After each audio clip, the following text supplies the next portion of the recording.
Good evening, good morning, good afternoon. Welcome, everybody. Welcome. So happy to see you here.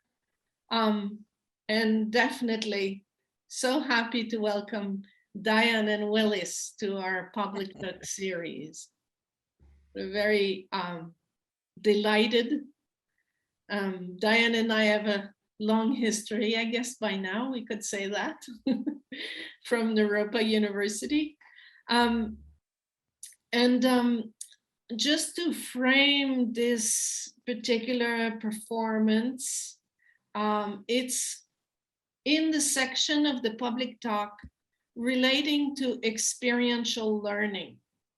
So in classes, we're talking about consciousness, we're talking about self, we're talking about no self, we're talking about the sensory dadas that are coming in, and we're working with Buddhist philosophy. And that's many intellectual understanding, and we're trying to actually see how we can learn from experience, and particularly in the arts, with the art capacity to make us feel, to make us think, to make us, to provoke experience. And today we've invited Diane Butler, who is a dance movement artist, a teacher, a cultural program director who has collaborated with artists from various culture and faiths in the Americas, Europe, and Asia for 35 years. And since 35 years, that's good. And in 2001 resided in the village of Budulu and Tejakula in Bali, Indonesia. She and Suprapto Suryodharma co-founded the Dharma Nature Time Foundation with members in 8 nations that carry out activity to support intercultural and cultural environments through sharing in the arts, religiosity, and nature. Diane is an alumna of the 2011 UNITAR World Heritage Training. She holds a BFA in dance at the Juilliard School, nonetheless, MALS in dance and culture at Wesleyan University, and a PhD in culture studies at the Universitas Udayana in Bali, where since 2014, she serves as a volunteer associate professor. Diane has been leading Awakening Inter-Arts workshop in a number of countries since 1997. And we would love for her to come to RYI sometime. So let's see what we can cook up. She will be accompanied with the voice by Willis, and I'm sorry for names. I'm not sure. Could you say your name, Willis, for us? Yes. Hello, everyone. My name is Willis Tanganyasi. Thank you. And she trained in traditional Javanese dance and vocal arts since childhood and has performed in new works for several acclaimed Indonesian artists. She holds a BA in Dance Institute, Seni Indonesia, Surakarta, an MA in Religious and Cross-Cultural Studies at Gajah Mada University, and was granted in 2009 a Fulbright Presidential Award to pursue a doctorate in University of California, Berkeley. Willis chose to return to her homeland and served as a lecturer at the could you say Shailendra Buddhist College in Sumedang for several years. She and her husband reside in Surakarta and are following their passion as independent artists. So welcome. I'm sorry for the names. I'm with my French accent on top of that, making it very difficult. And right now we're a small group, and I see Flavie, who is a performance artist in Quebec, here with us. Patricia, who is also an artist residing in Mexico. Joanne with us, who's a student of Khenpo Rinpoche, so dancing and singing all the time. Venus, a Kala Chakra passionate person, also working at RYI and doing research in the Kala Chakra domain. And we have a musician with us, with David, and Lily, who is from Vietnam. So we have almost all continents here. Welcome, and Lakshmi. everybody. Lakshmi in Kathmandu, isn't it?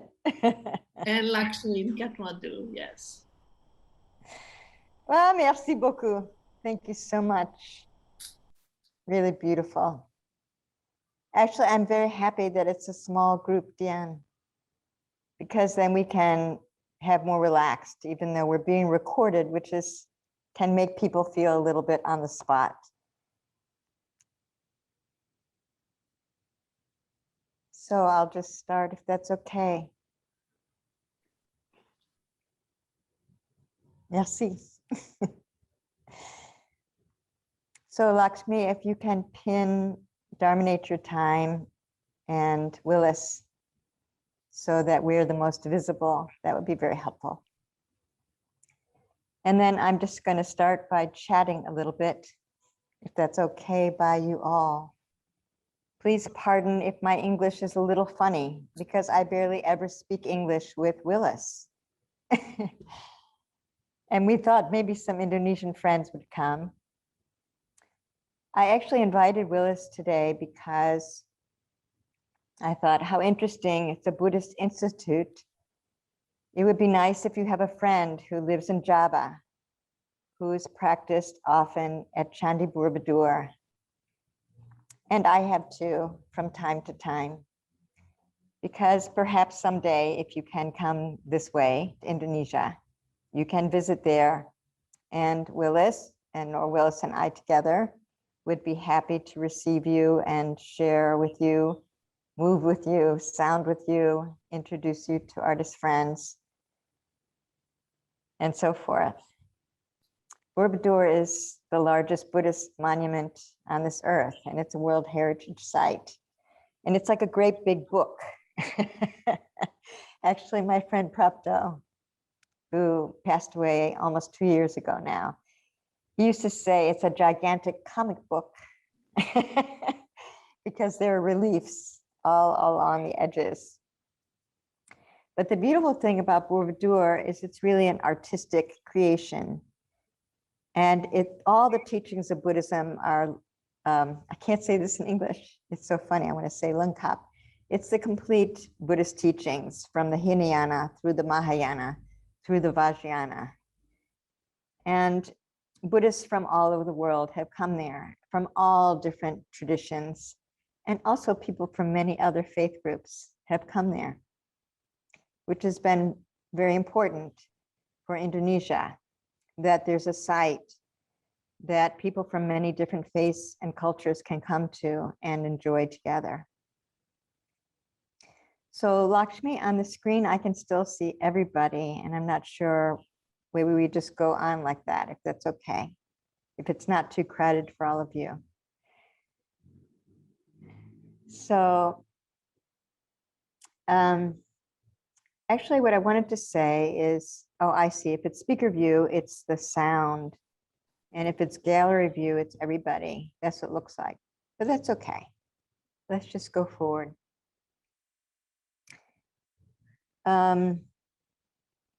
So this topic today of the art of sound and silence, awakening in the present moment, is actually from a small guest lecture I did at Wesleyan University Online for a Music and Sacred World course taught by a friend of mine who's Christian. His name is Dustin Wiebe. He's Canadian. He's an ethnomusicologist. And he asked me to speak a little bit about Buddhism and music. And I said, oh, I can't do that. I'm not a specialist in that. But what I can do is share a little bit my experience as an artist, especially as a movement artist. So the main thing is for me is that since I was a little girl, 5 years old, studying Dalcroze eurythmics, I had a sense that what I was doing in my training was developing my awareness, even though I didn't know that word. That wasn't a word I learned until much, much later. Not even in dance did they use that word so much. It came later in life when I entered into the Buddhist path at the age of 23. And in that time, I felt a kind of split in my life. Half of me was deep into my Buddhist practice, and the other half was very serious artist. Very disciplined practitioner of dance. And then slowly, slowly, I realized that the two had the possibility of a kind of a dialogue. But actually, when I came to Indonesia is when I really realized that it had always been a kind of a dialogue, but I just didn't know that. So I just thought I would start today by saying that whether one is an artist or not, there's a way that we can practice with our sense perceptions that can be useful in very simple ways, whether we can move or sound in an artistic way, or whether we're just a simple, ordinary daily life mover, like we all are. So for example, we can have a kind of sensitivity about our sight consciousness anytime we see anything. And you can try right now, actually just to take a look.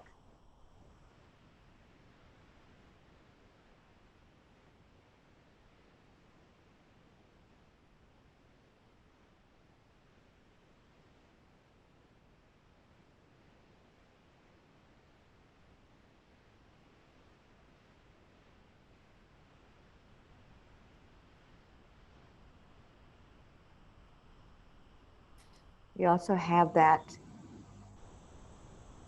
with our sense of smell.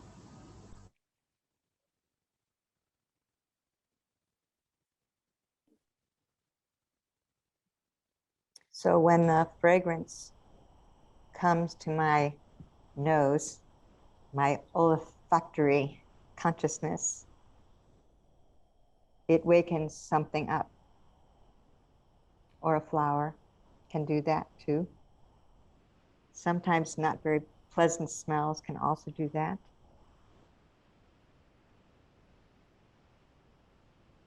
And then, of course, there's our hearing. Ding, ding, ding, ding, ding. Willis?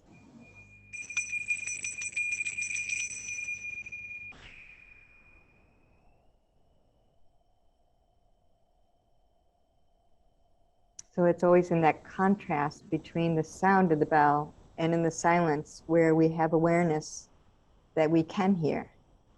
But without the silence, we wouldn't be able to hear. And without the sound, we wouldn't know that there was silence. We can do that one more time because it's such a nice bell.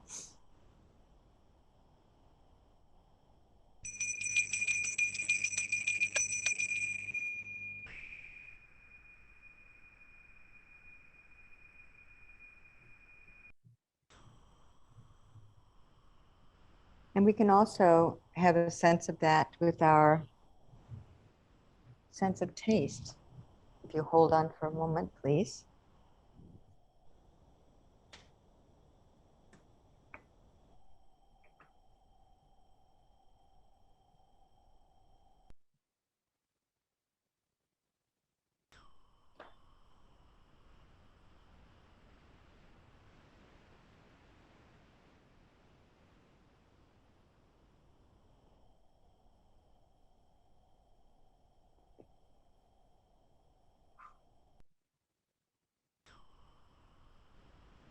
but it doesn't have to be so Zen-like, like an Oryoki practice or something like that in the Zen tradition. It's just when you take that pause to enjoy your cappuccino or a little bit of water. It's actually a moment of awakening. Imagine if we had all those moments piled up and accumulated, how many moments we had that we could actually say, yes, I felt a sense of awakening. And also touch.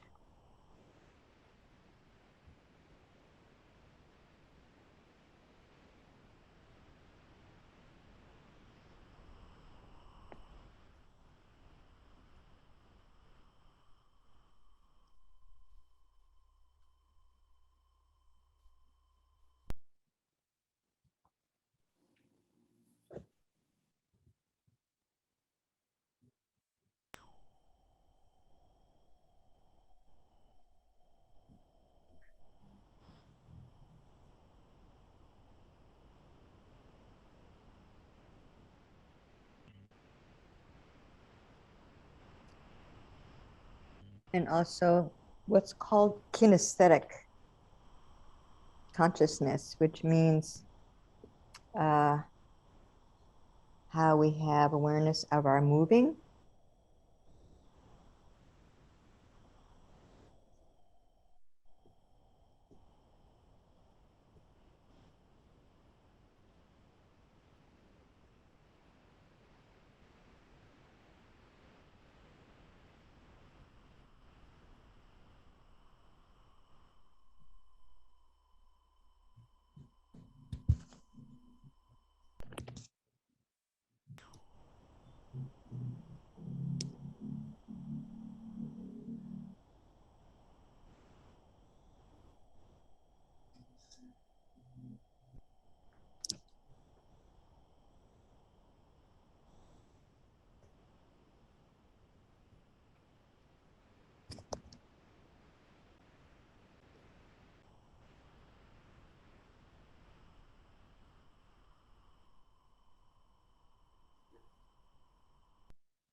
And then, of course, our thinking,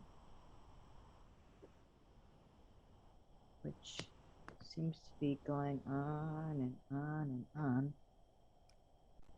But there's some that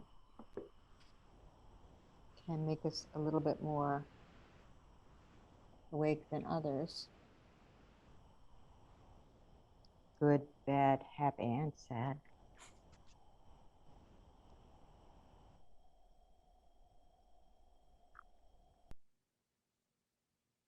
So all of those are moments. That means we can practice all the time. When we wake up, when we go to the bathroom, when we take a shower, when we eat something, when we take the dog for a walk, we water the flowers. Yeah, we can do it all the time, which is a great, great gift, because it means that all our sense perceptions are the axes for waking up. But we can also do it with a sense of aesthetic, you could say, in our life. And I invited Willis today because there's a particular way that sound, especially in classical, or you could say traditional Javanese tembang, which is a kind of poetic singing recitation, which also people still create new tembang. They aren't just old ones from centuries ago. But there's a way that, particularly in Java, working with sound and silence, or stillness and movement, is very dimensional. And it's not easy to share that on Zoom. But I thought I would ask Willis to share just the sound a little bit and tell you a little bit about a tembang that she would like to share. And then after that, she and I will move together. She'll move her sound and silence, and I'll move my movement and stillness. That Willis? Thank you, Ibu Diane Butler.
This song is called Dandang Kula Telutur. It is one out of 11 mocopat. It's a kind of tembang or traditional Javanese song that exists or came to exist in around 12th century. And this particular song was composed by one of our master of gamelan orchestra, the late Marto Pangrawit. And actually this song is not so much about the lyrics, but the particular melody that is able to induce the sense of stillness and silence.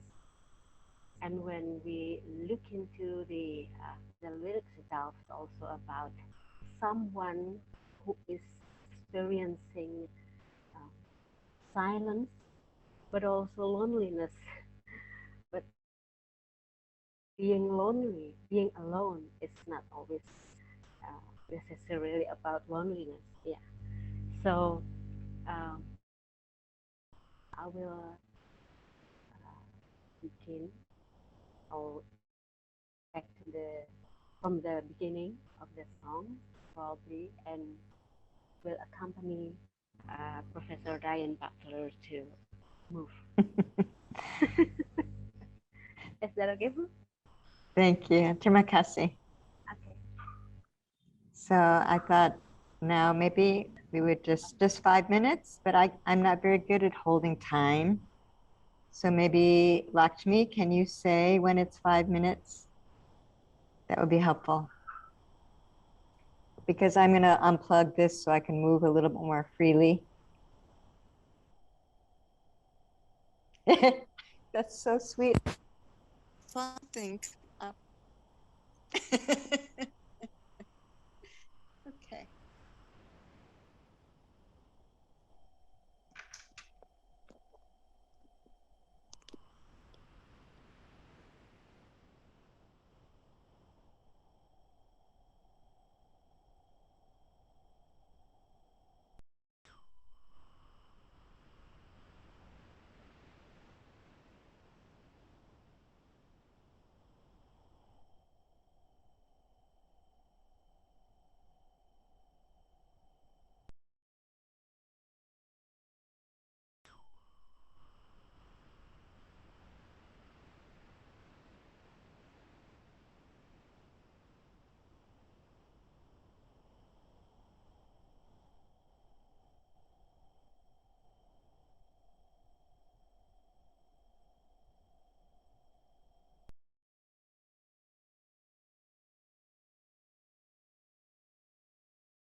Dango, dango, lunggu, dewe.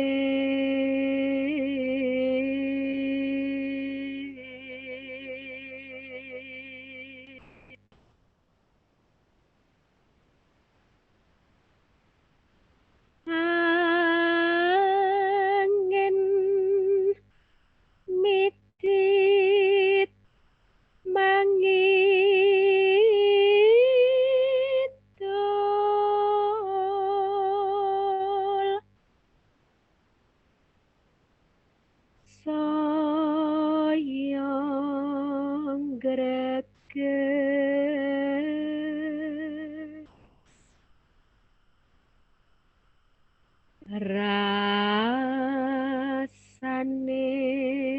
rasaning ngati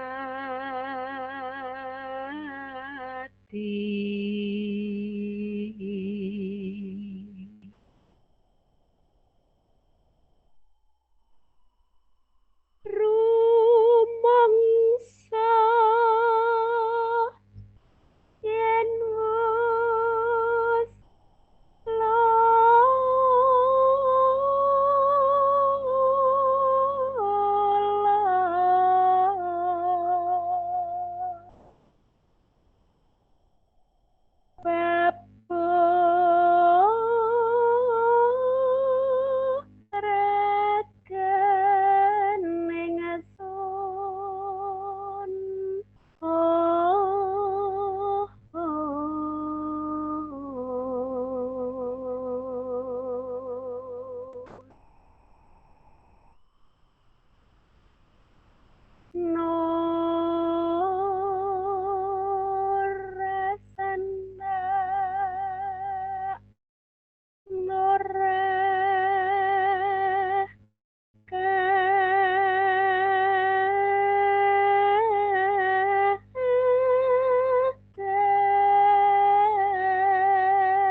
neng pondokan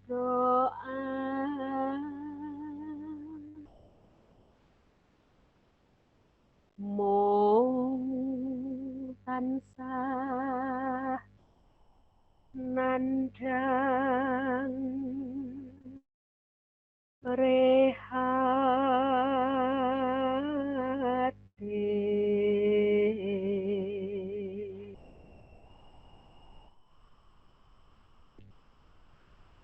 duh nyawa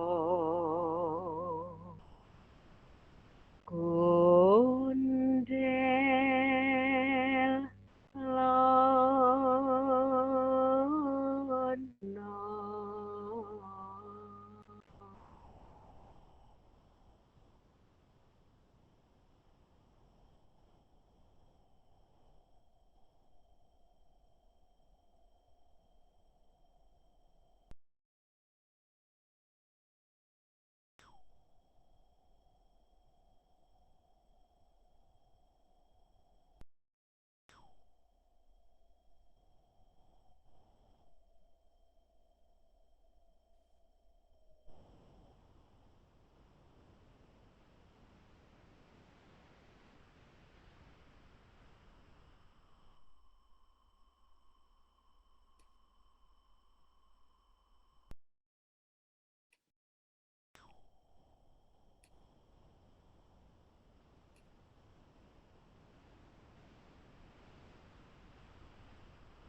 So we have applause, silent applause between sound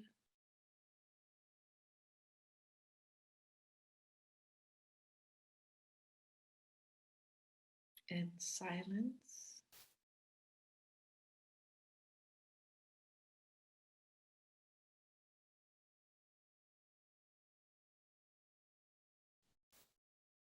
No problem.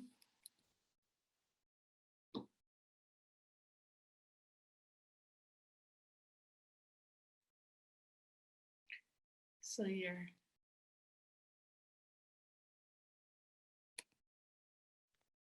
Okay. Sorry, I Everything just shut down. Isn't Isn't that great? So we still have a little time. I'd like to ask if everybody can turn the camera on and we just move from your seat, or if you want to move in the space, it's okay. And then I would ask Willis to sound a little bit and silent a little bit. So I- the basic is that when you're working, if you can just feel where your natural pause is, kind of like when a leaf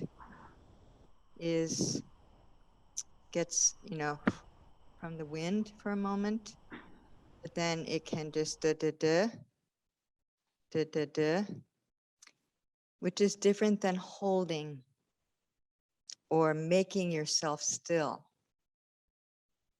Even though a lot of meditators like to make themselves still. This is more just feeling where the natural pause is. And you can do it very, very simply, even without it being dancerly. Like you could just, feel your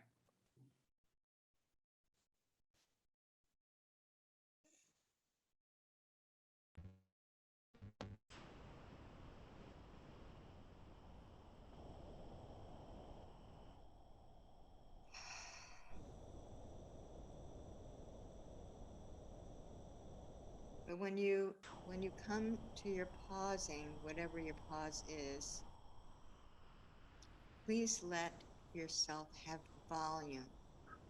What I mean is volume in your body, not volume in the sound. It doesn't mean that you're a bigger movement, but it means that, for example, instead of just kind of like, oh, I have this, I can feel, it has space below, there's space above, there's space in front, there's space in back, there's space between the fingers.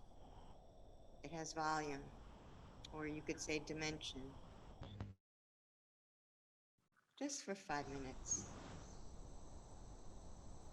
When you find your pause, please let yourself just recognize where you are. And also, as you're moving, please keep your eyes open, but more soft.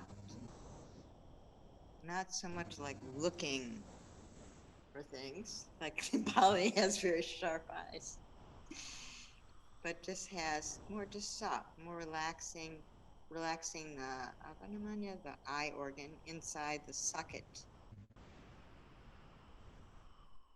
Okay, just 5 minutes. So Willis, it can be sounding and then sometimes just silent also for yourself too. Okay. Okay.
Rahayu.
Thank you.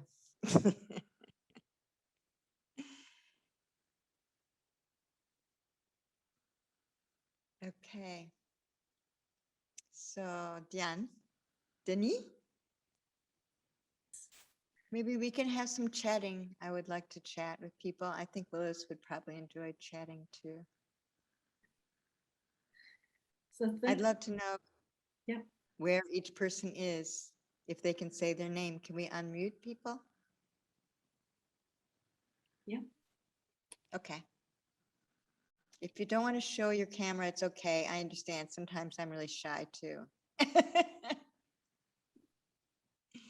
Some people do not have a camera. Okay. But if everybody can unmute and then just say hello, maybe I can, like Lakshmi, can you say hello first because you're in Kathmandu?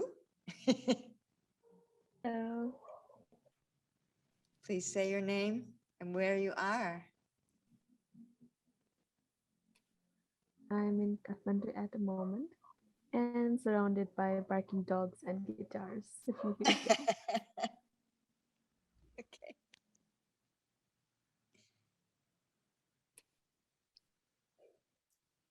Yes, Joanne, go. I'd like to say hello, Joanne Burgess, and also an old-time friend of Dion's from Naropa Institute, and so maybe we've passed Dion Butler, and as well as an old friend of Dion Denise, and I hope to become a friend of yours, Willis, and I'm in New York City, and I have to leave now because I have a Sanskrit class with Rangjung Yeshe Institute. But thank you so much for a very lovely morning. Thank you also, Joanne. It was really lovely, lovely. Thank you so much. Thank you too.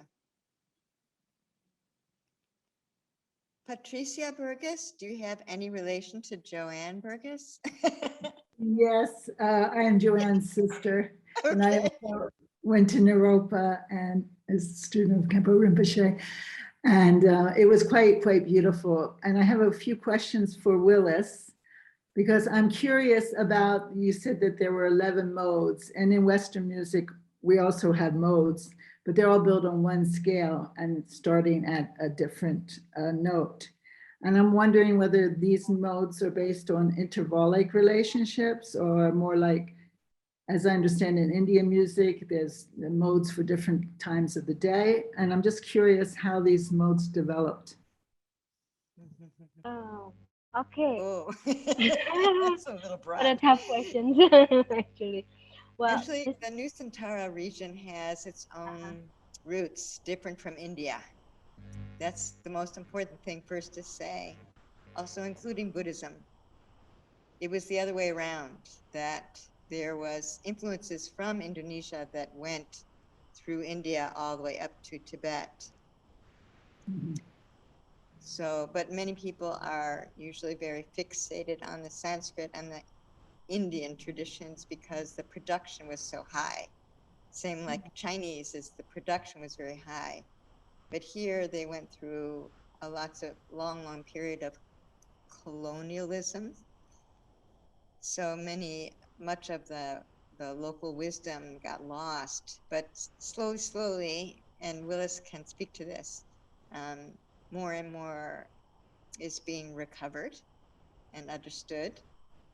And actually in Candi Borobudur, there are relief with musical instruments on them that depict the kinds of sounds and modes that were played in certain periods of day or under certain kinds of teachings. So that's one thing I can tell you first, just to make sure that Willis is not put in an awkward spot. But then maybe Willis, you can be long about the tuning, because the tuning is so different here than anywhere. So, okay, thank you, Ibu Diane, for opening the, no, I mean, giving the introductions of the Yeah. song. So I already, I have written down on the chat room. So yeah, it's called tembang. Tembang means Javanese songs, traditional Javanese songs. And there are actually basically 3 tembangs. Akeng means like big, yeah, Ibu, big or grand. And then tengahan it like the middle, or what do you call it? Tengahan, it means yeah, middle. And then tembang mocopat. So what I sang was the tembang mocopat, and there are 11 kinds, or it's actually not modes, but 11 names of mocopat, or 11 kinds of mocopat. And each of the mocopat tembang or tembang mocopat has its own characters. So that was Dandang Kulo. Even Dandang Kulo itself has more than one melodies, that each melodies also represents different kinds of modes of feelings, or different rasa. We call it rasa. Rasa. Feelings. Yes, rasa. I will write that down. So That word rasa. is used in Sanskrit in Indian music also, about and dance, about rasa. Yeah. But in Javanese they say rosso. Rosso. Yeah. Yeah, it can be translated freely as, you know, feelings, but not really. So I don't think that English can, you know, I don't think that English has a nama, exact translation of rasa with one word. So we have to use several, you know, words to really understand what is the concept of rasa is. So yeah, that's Dandang Kulo. I will also type that down. Dandang Kulo. But that's Yes. beautiful, Patricia, because also what we were doing is about developing rasa or rosa. And it's through the sense perceptions that happens. And that's a way of awakening here in Indonesia. That's doesn't have to be within a religion. In fact, I have many friends who are Islamic, Christian, I mean, all sorts of things, who can work with that quality of rasa like that. Lily, Tran, where are you? Hi, thank you, listening. And this, I'm from Vietnam, and I'm here. Yeah, I'm in the center of Vietnam now. I used to come to Indonesia once, and it's very nice. But very unlucky that I couldn't make it to Buru. Yeah, yeah. It's very nice that I think most of the time, although we study Buddhism and we focus so much on logical and this and that, and somehow I really maybe too busy that not forget to connect with the senses in this way. And it's really like wake up when you touch your body and sorry to have that kind of a pause of very May I ask you a funny question, Lily? Is it okay? Yeah. Do you have Sure. children? No, I'm not. Do you have little friends? But yes, I do have some. But you have little nephews. friends, Yes, young yes. friends Yes, who I do. are below the age of 5. Yeah, yeah. I have two. Good to practice with them. You have 2 little friends like that? Yeah, yeah. Very good to practice with them Oh, because you yeah. can see how this kind of like joy of the sense perception, which sometimes is a little bit out of control, you know, like please don't put that in your mouth all the time. But children are great. Yeah, that's Way to good perception. feel Thank you. the joy of the senses awakening. They're Yeah. like the greatest teachers, and also pets are. But I didn't invite the little dog Nero to join us tonight because he would have gone crazy if I started rolling on the ground. Yeah. Thank you. I definitely tried with my kids. Yeah. Mr. D.S.P. Che? Yes, hello. Well, I'm from Jose? Madrid. I'm From? currently, yes, sorry. It's okay. Yeah, so I'm a student of Diane currently, studying at Untitled, and I really wanted to thank you right up front for this wonderful, wonderful. I don't even know how to explain it because I think uh, it's it's really special. And following that, I would like to request, if it's possible, for Willis to share with us, or with me in particular, with some of these songs. If there is a recording, I would really like to get my hands on it because I am a musician, as Diane told. I have, I think, more or less the background of Patricia because I was taught at the conservatory, and because of her question, I can follow the need, and I am a really passionate collector of ethnographic and music from other cultures, and I have never, I don't recall. Getting in touch with these songs that you performed today, and they're really quite daunting. And I think it was very evocative of what you're trying to convey. And I just wanted to express my deep gratitude also to Professor Diane to be able to organize these meetings and make such far and unexpected connections through this because I am at present, I'm in Madrid and in Spain, and yeah. Do you also do you compose at all, or do you? Yes, that was Okay. my entrance point with music. Okay, because you know it's interesting. There are actually a number of pretty well-known contemporary composers from the Yes. West who Yes. also spent time in Indonesia and were very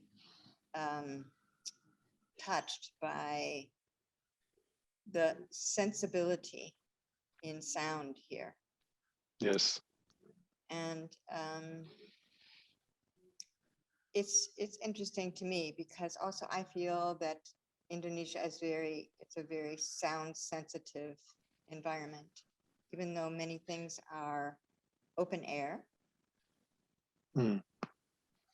Most of the architecture here is open air. It's not a closed space like where I am right now is like a ballet. It's open air. So I'm actually sitting half in the garden, half in a kind of roofed space. Wonderful. But also because sound here for them in the alphabet, like you could say, kind of like the way Sanskrit has that quality, is it has a lot of meaning in it. Each one of the sounds, like the ra, has meaning in it. Ha has meaning in it. And you, that makes the last word, rahayu. To the point that their alphabet, you know, in the West, we have the A, B, C, D, E, F, like that. But here, their alphabet has, each one is like a sound syllable, each of the sounds, and then can be combined with other sounds. And when it goes all together, it makes a story. The only problem is the way that it's strung together. In the way most people string it together is a story about two messengers, and one of them ends up dying because they both think they know the truth. So my friend Prapto actually recompiled. It would be like, instead of saying ABC, he said, why not CDEFSTAB? Why does it have to be ABC? So he actually changed the compilation of the alphabet so that it comes together in the end of win-win. Sama Sama Jaya. The sound, Sama Sama Jaya. Meaning that all people with all their differences can have Sama Sama Jaya, win-win together. I can send that to Diane. She can share it with you. The diagram and also the meaning of the sounds, the way he reconfigured it. Thank you so much. And it's funny that you say the relationship that music has with its the place that is being performed, because from many aspects, even you can actually say that it would affect not only the interpretation of it, because you can speak of interpreting the same piece in different places in a different way, adjusting a little bit to the capacity of the whole, or even to the dimension of the whole. But you can speak also about it in an organic way, because even composers like Bach developed the idea of the structure of their composition according to the place that it was going to be performed. So music and the place that it's performed, it really has a deep connection. Normally this is overlooked, but it certainly has. It certainly has, even in the evolution of the different ensembles. If they got bigger as the whole was getting bigger, or they were smaller as the whole was smaller. So it really has a deep connection. And also your mention of how the Javanese, not only Indonesian, but many different influences that were adopted within the trend of contemporary contemporary craftsmanship. This is really a big chapter of contemporary music, particularly on the first half of the 20th century. 20th century.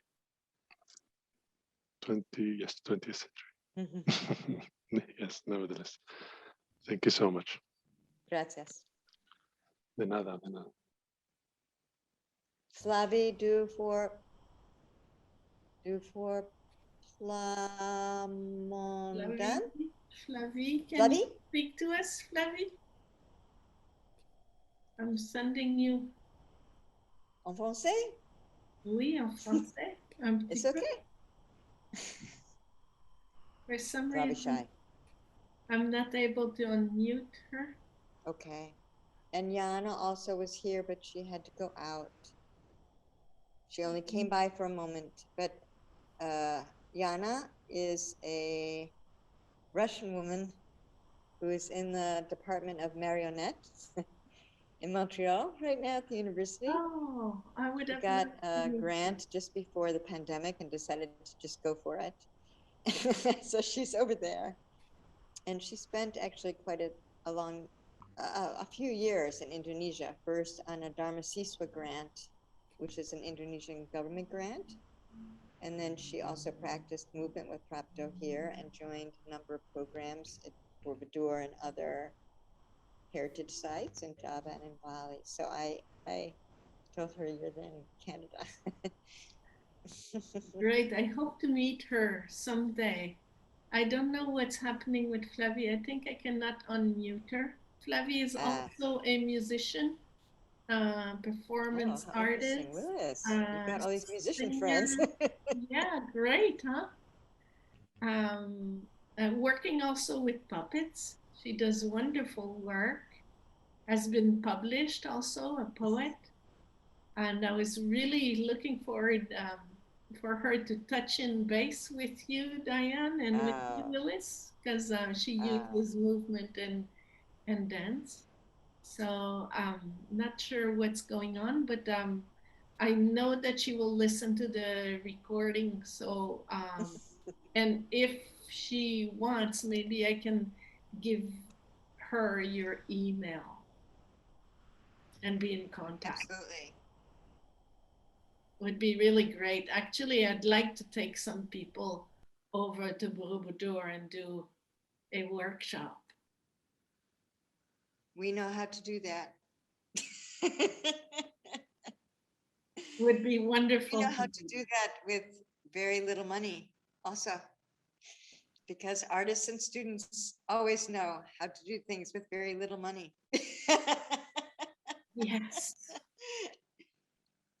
So I just wanted to open it up a little further now that we kind of know a little bit about each person, especially if you have any questions about this question about awareness, because I think that there's a kind of way that we can speak with each other as practitioners of, you could say, meditation traditions or also of art forms that sometimes other people might not understand so well. And it's good to chat with each other so that we feel more in an open space. Why? Because I think that there's a way that artists work with awareness that has a kind of horizontal quality about it.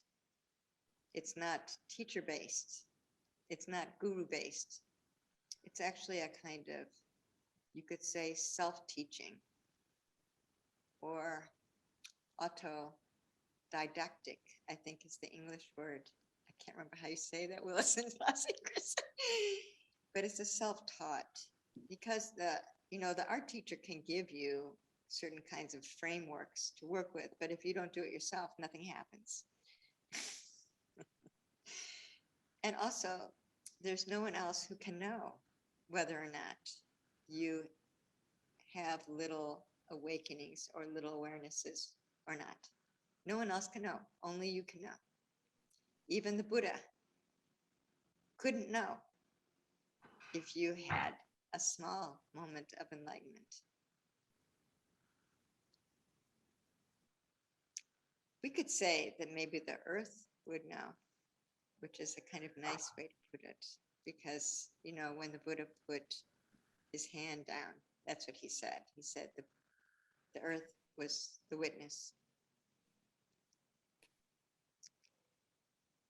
But I think also nowadays, there's a lot of different practices going on that are very, very popular, especially in the urban settings, the yoga and the breathing techniques. And I don't even know what they are called anymore, kinds of things. It's a little bit beyond me because it's out of my terrain. I'm not really in that world. But I think also for people who are practitioners, or also if you teach or you share with people, it's helpful to be able to speak to each other about, any questions. And I'm 60 now, so I'm willing to share openly any mistakes that I've made along the ways. If you want to ask me something, or if you want to ask Willis something about her own also confusion about being a Buddhist and being an artist. It's good to ask.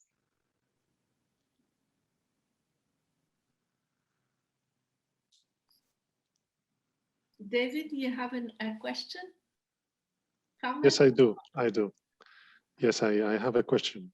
I mean, is it to address to any of the artists, particularly, of course, Diane and Willis? Is this new media being able to actually get together through Zoom, has it significantly enriched or modified your sense of space in relation to the way you practice your art or your awareness? Has it liberated? Has it become what kind of I would like to hear your insights about that.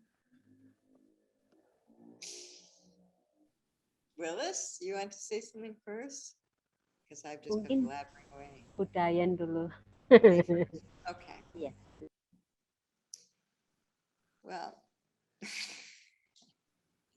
being the person that I am, of course, I'm going to go like this. So one of the things that was concerning to me about the whole Zoom thing in the beginning was that it's this square. And most of my work, especially my work ever since I graduated from Juilliard, after that was in sites, situs, in real locations that have real dimension. So I didn't understand how to work with this square thing. And also I decided that I wasn't going to teach so much online. I tried to do a few sessions with some friends, but it was really funny. And then nobody showed up anymore. And it was like, forget it.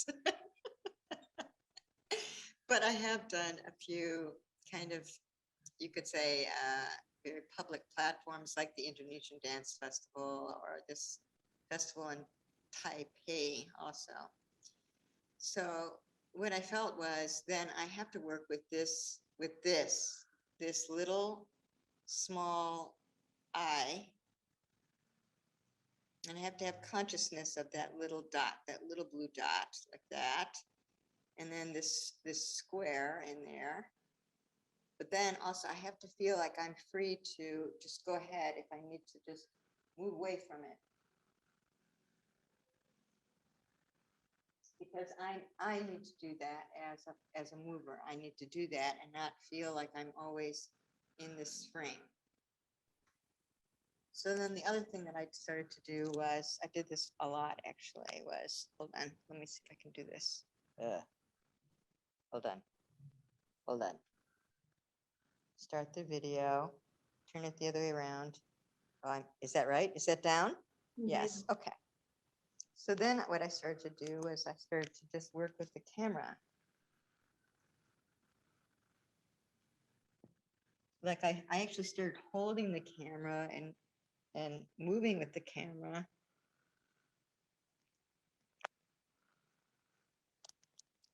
Or sometimes flipping it the other way around.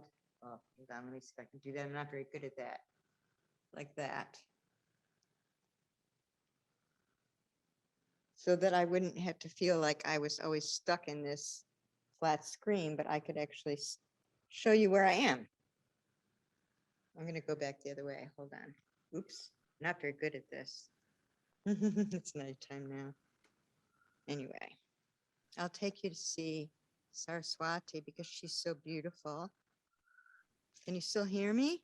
Yes, and it's wonderful. So I actually, in one of the things, I actually took a whole walk through the whole space, but it was daylight, so people could really see where I was. It's quite abstract now because we only see flashes of light. Isn't it fantastic?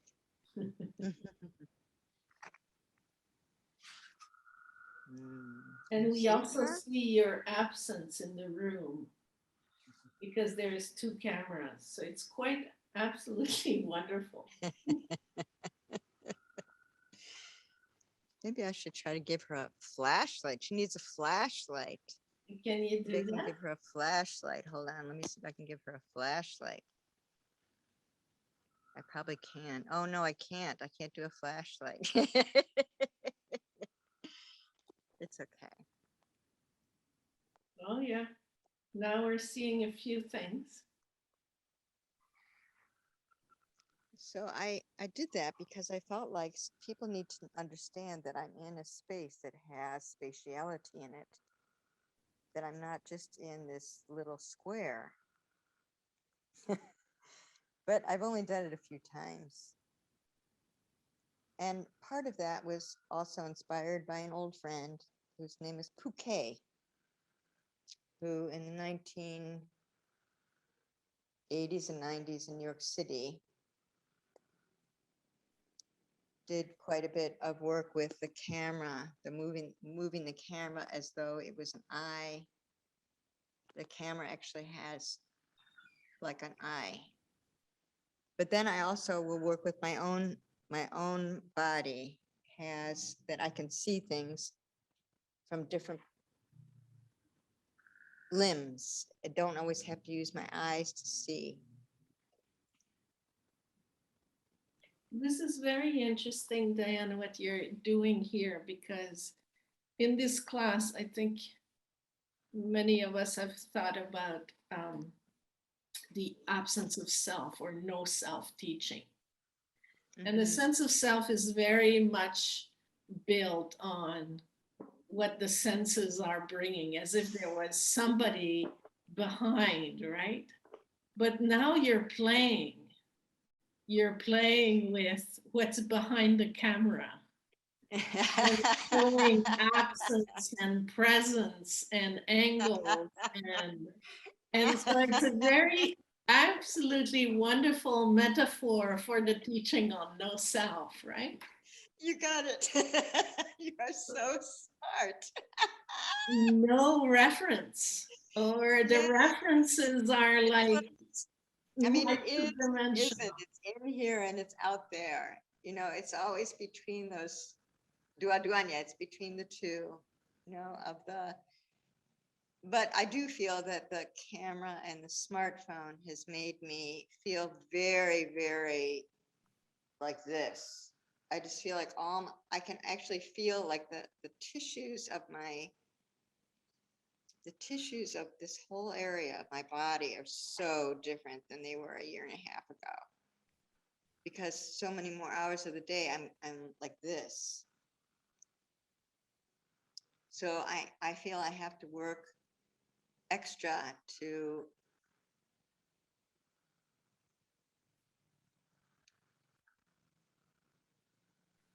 like come back to kind of more the pardon, the kind of animal sense, the instinctive sense of my tissues. Brilliant. It's when we are confronted with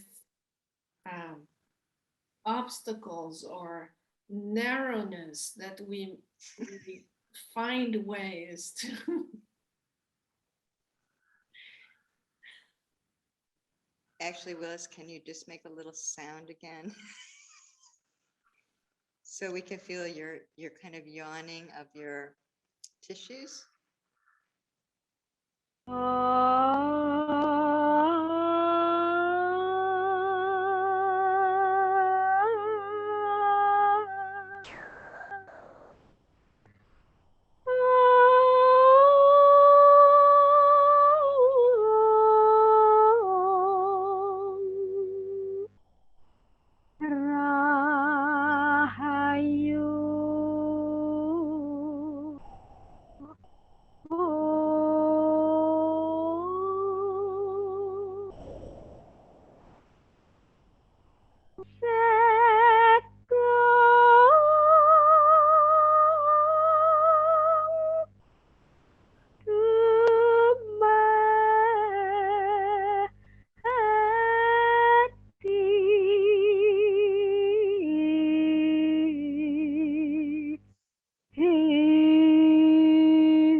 So the other thing also is, I know, that little heart.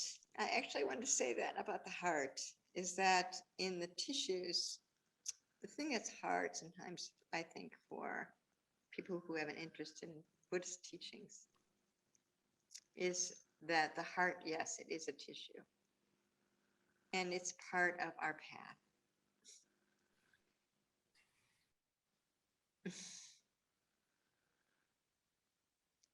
So are the tears or the laughter. I mean, it's all, if those, it's water, it's all the elements in our body. And actually what's interesting here in a way is I feel that Indonesians in general still have a strong sense of how the elements are what make us, not our thoughts. They actually have an idea, which I think you have in Buddhism, but I can't quite remember from all those hundreds of books I read, that body is here, and then speech, and then mind is here in the heart center. Sorry, I should probably go like this.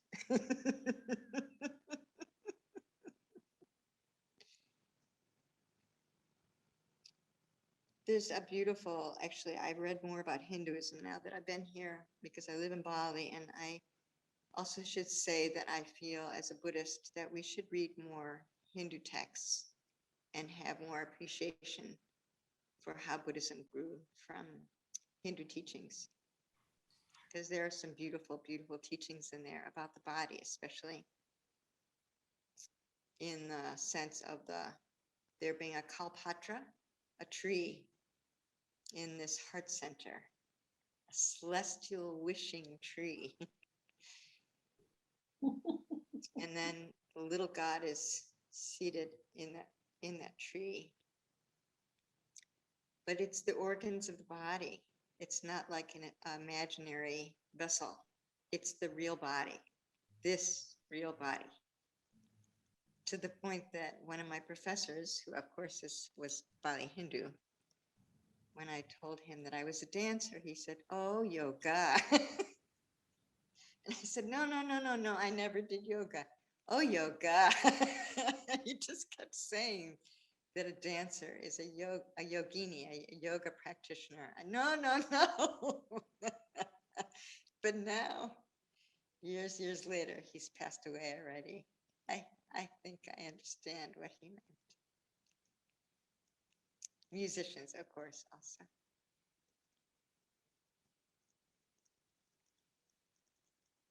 Are we at time? Yeah, we're getting there. Should we just sit together for a little bit, or does somebody else want to say something? Lakshmi hasn't said a thing.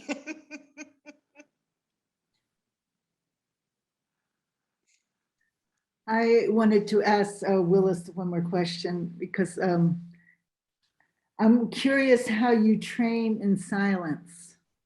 Like, I think of phrasing, but today two things came up, like just thinking about the silence and also thinking about the pause.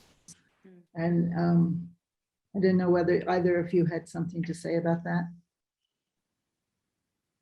Okay, so basically I'm a dancer. So, and classical Japanese dances.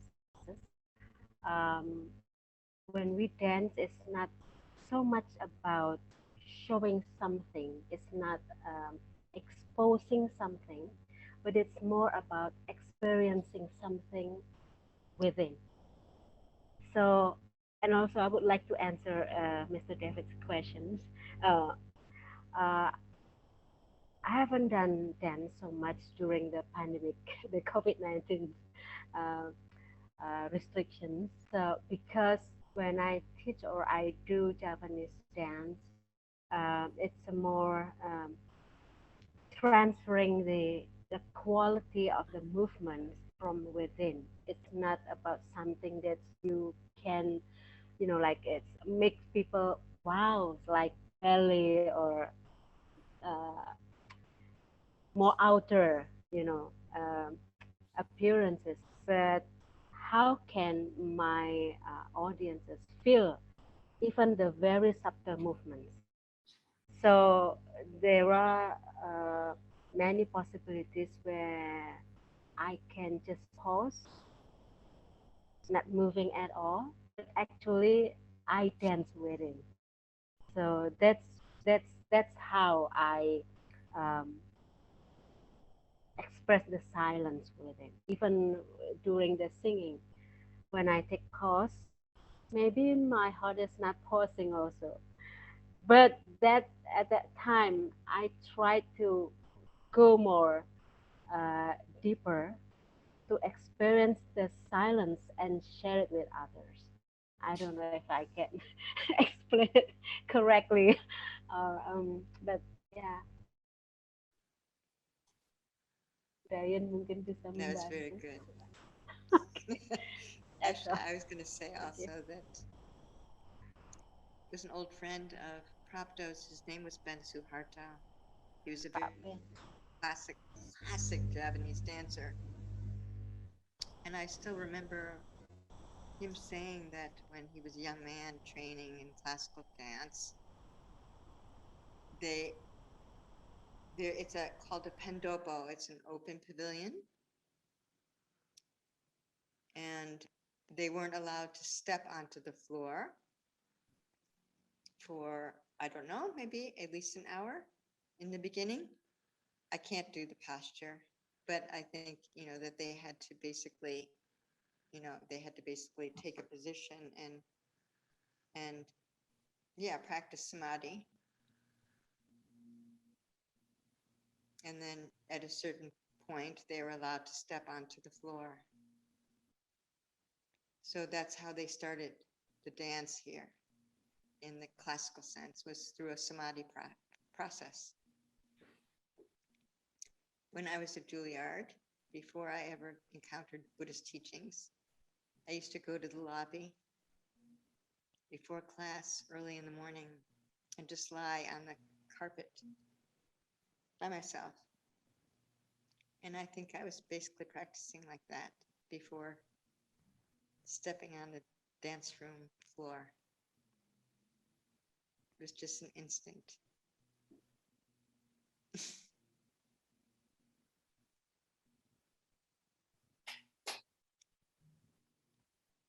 Terima kasih, Willis. Merci, Diane. So good to connect again. And really, really, the idea either of you coming to give some teaching in Nepal, it's not that far from Indonesia, or bringing a group of people from Montreal to Indonesia, from Nepal to Indonesia, from everywhere to Indonesia. Someday. Let's keep that in mind, yeah. And so in many ways, the idea, and I think you really both brought that to the front, the idea that there is the side of study, but we can make it a lived experience. And that goes through the five senses. And this is very much what we're studying, and this is what we're doing in Buddhist art. It's really really bringing it to the experience. And I think Willis was eloquent about that. It's about experience. It's not about showing, right? So that whole dichotomy, and in a world that is going out like this, holding that place is a real wonderful discipline, enriching discipline. And so I guess I make the wish that we do that for myself first, obviously. And then we should keep in contact.